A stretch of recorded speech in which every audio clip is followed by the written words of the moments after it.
I have just read one of the most talked about books of the year, The Doll Factory by Elizabeth Macneal. This is an incredible Victorian thriller set in the build-up to the Great Exhibition, and I think there's something about obsession as a theme that is so intoxicating to read about. It's really scary, but it also sucks you in and leaves you feeling kind of obsessive about the book as well.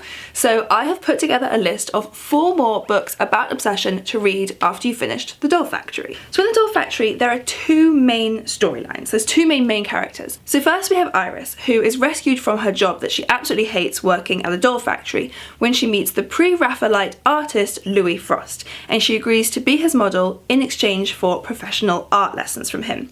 So their story is one of love and ambition and art, and it's quite reminiscent of The Clockmaker's Daughter in that it's about this group of artists, and there are all these discussions of new emerging technologies and the effect that they're going to have on art. So that's one whole really lovely storyline in itself. But then the story gets a lot darker, and to explore the darker side, I'm going to have to introduce you to the other main character.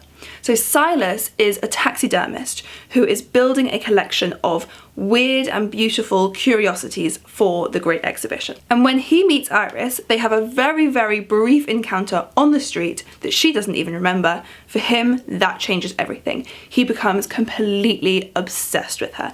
And Elizabeth Macneal paints his obsession with her so wonderfully. It is so dark and creepy to read. So he becomes really fixated on her physically. So he's obsessed with her warped collarbone, and he imagines in great detail taking out parts of her body to preserve them. So it's like he sees her as an item that should be part of his collection. It's super chilling stuff, and when their storylines finally collide, it gets super dark, and this book has such a strong ending. So as you can tell, the 2 strands of that story are actually really different, but they blend together just so well. There is a reason why everyone and their mother is talking about this book this year and will continue to all year. And so to tell you about it, I thought I would come back in time to the right time period. I am here at the Dennis Seaver's house. Now if you haven't been here before, this is one of the most incredible, unique places I've ever visited. So it's a house where each room is set in a different time period. So in each room, it looks like the family who live here have just left, like just a second ago, and the minute you walk out of the room, they're gonna come back in. I've honestly never felt more like I've actually gone back in time than walking around this house. And Dennis Seaver's is the man who collected all of these items. This was his house. He actually lived here. He slept in the master bedroom. I found that absolutely fascinating when I was just walking around just now. I think possibly my favourite room in this house is the kitchen, because it really does smell like something has just been baked.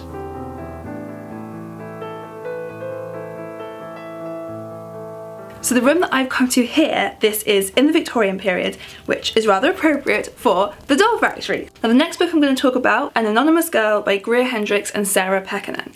So this one is your classic twisty, turny thriller. It's about a makeup artist called Jessica who is struggling for money, and so she signs up to take this ethics and morality study that's being conducted by this very mysterious figure, Dr. Shields.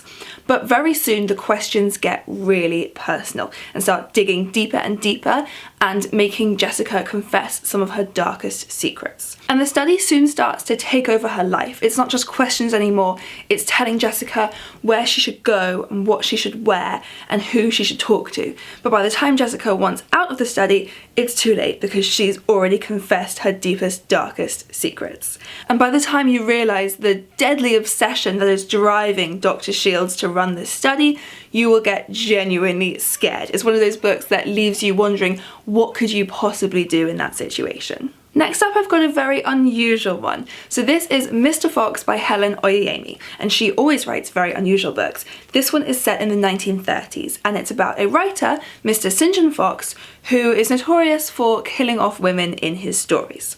Then there is Mary Fox, and that one is Fox with an E. She's his muse, and he is completely infatuated with her, but he made her up. So in the first scene, Mary Fox comes to see him to confront him about the fact that he is a serial killer of women through his books. And then they start this game that consists of each of them writing stories, and that's what the rest of the book is made up of.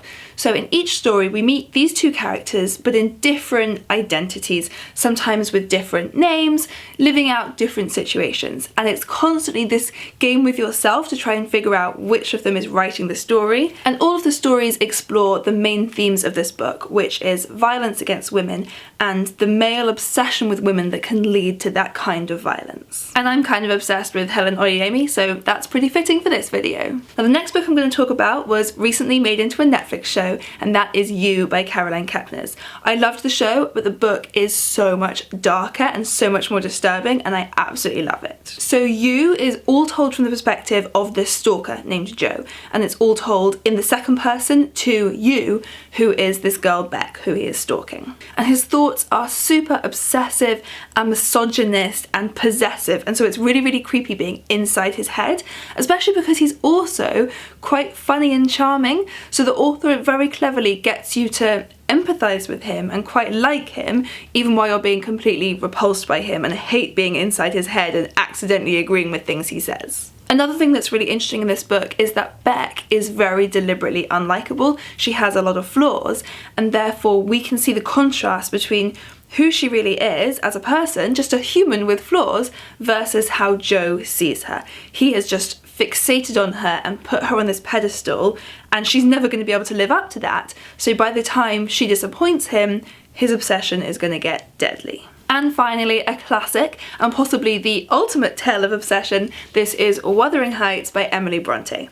So this is, in part, a story about the completely obsessive love between Heathcliff and Catherine, and they are both pretty terrible people whose obsession for each other makes them do all sorts of terrible things to the other people in their lives and to each other. But even more so, it's about Heathcliff's obsession with getting revenge on the families that he believes ruined his life by keeping him apart from Catherine.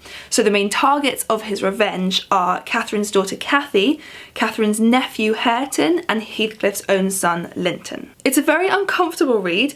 Heathcliff beats women, children and puppies, so he's not exactly the romantic hero that you might have in your mind when you go and pick up one of the most famous love stories of all time. But it's also, and probably the reason that's lasted so well, is it's such an immersive read. You read this book and you're instantly picturing yourself on the Yorkshire moors, screaming your lover's name through the wind. So what are your favourite books about obsession? I think that's such a great theme for a book. They make such compelling reads, and The Doll Factory is one of my favourite books of this year.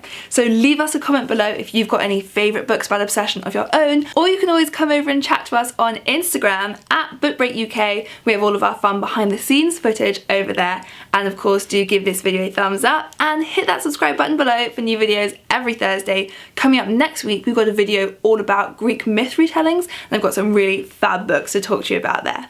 See you next time.